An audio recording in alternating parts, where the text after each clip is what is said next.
Nous sommes en train de parler du tourisme de mémoire et la mission catholique des Pères Blancs. Nous avions expliqué comment la Vigérie a confié la station d'Impala aux missionnaires blancs belges. Et c'est au niveau de Tanganyika que les Pères Blancs se sont installés. Et actuellement, si vous y arrivez, vous allez voir des transformations qu'ils avaient fait pendant cette époque-là. Vous devez savoir que les Pères Blancs quittaient la Belgique pour arriver à Bagamoyo, arriver à Tabora, arriver à Karema, ensuite pour traverser le lac Tanganyika, entrer en terre congolaise. Et vous devez savoir que la Tanzanie et le Rwanda et le Burundi, c'était les Allemands Van Gonten qui étaient les premiers à découvrir le lac Kivu. C'est comme ça comme les Allemands ont réclamé que c'était leur terre. Parce que c'est eux qui étaient les premiers à faire rapport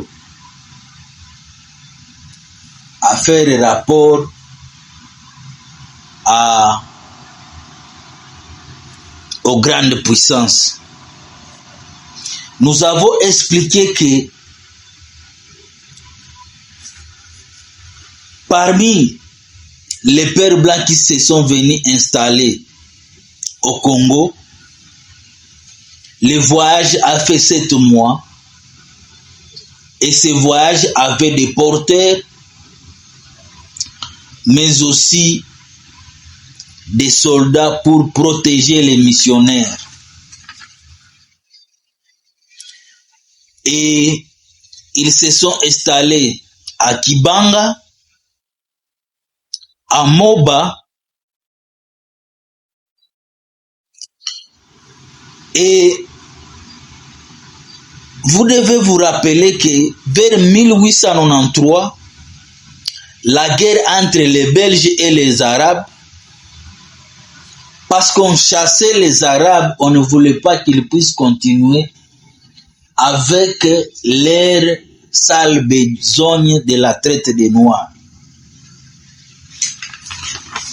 Et lorsque les Pères Blancs se sont installés, ils ont commencé à expliquer, à éduquer la population, à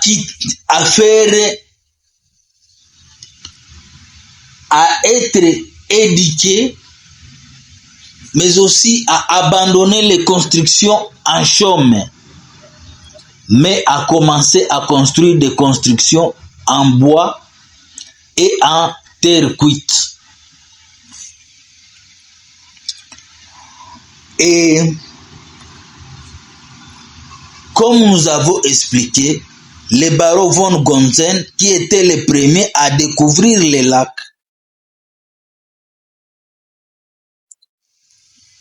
il a fait rapport au niveau des grandes puissances.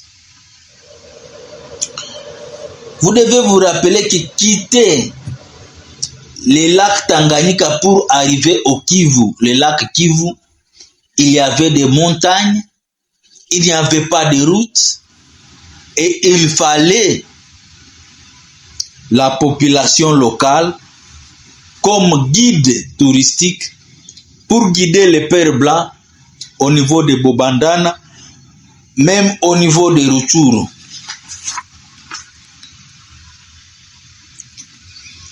Mais comme nous vous avions expliqué, lorsque les pères blancs sont arrivés en terre congolaise, ils ont commencé à former les prêtres. Et cela pouvait prendre plus de 19 ans. 6 ans de petits séminaires, 2 ans d'épreuves, 8 années de philosophie et théologie au grand séminaire, 2 années d'épreuves en mission, retour au grand séminaire pour 1 année, et on reçoit l'ordre sacré. Et c'est pour vous dire que pour avoir un prêtre, on doit passer dans des épreuves. Mais actuellement, est-ce que pour avoir nos dirigeants, quelles sont les épreuves qu'on doit être soumis? Parce que pendant plus de 30 ans, nous avons remarqué que les gens ont des postes de responsabilité sur base des armes, mais pas sur des compétences. Et nous ne pouvons pas continuer ainsi. C'est la même chose. Le tourisme ne se développe pas dans d'autres régions parce qu'on donne les postes de commandement aux incompétents. On ne donne pas la responsabilité à des hommes capables d'améliorer le tourisme en République démocratique du Congo.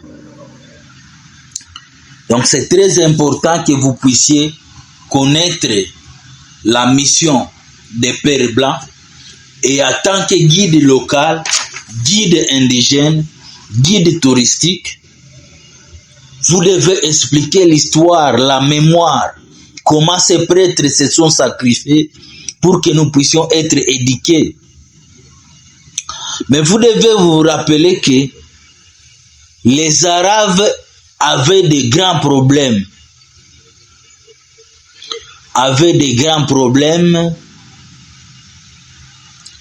Parce que parmi les chefs qu'ils ont trouvés, 108 chefs étaient des musulmans. Et vous devez vous rappeler, la zone du Maniema jusqu'à aujourd'hui a beaucoup de chefs indigènes musulmans. Et vous devez vous rappeler la religion chrétienne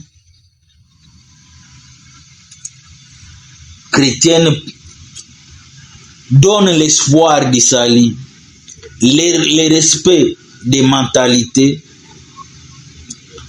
et la conscience nette et infime et intime de notre devoir. Donc c'est ça la mission des Pères Blancs. Et actuellement, si vous allez à Tanganyika, vous allez voir l'impact qu'ils ont fait sur la population locale. Donc c'est très important que nous puissions développer le tourisme en République démocratique du Congo, surtout le tourisme de mémoire. Parce que nous sommes en train de vous dire que nous pouvons faire mieux que d'autres pays qui nous entourent, si nous prenons conscience. Quand est-ce que nous allons parler du développement du tourisme, améliorer les conditions de la population, lorsqu'il y a la guerre, lorsqu'on se bat pour les terres rares, alors qu'il y a d'autres argents qui se cachent, que nous n'arrivons pas à exploiter, parce que nous ne savons pas développer, améliorer les choses. J'interpelle la jeunesse à laisser les armes, à prendre conscience du potentiel touristique que nous avons. Lorsque les minéraux vont se terminer, qu'est-ce que nous allons laisser à la génération future? Lorsque on ne va pas acheter les terres rares, qu'est-ce que nous allons laisser à la génération future.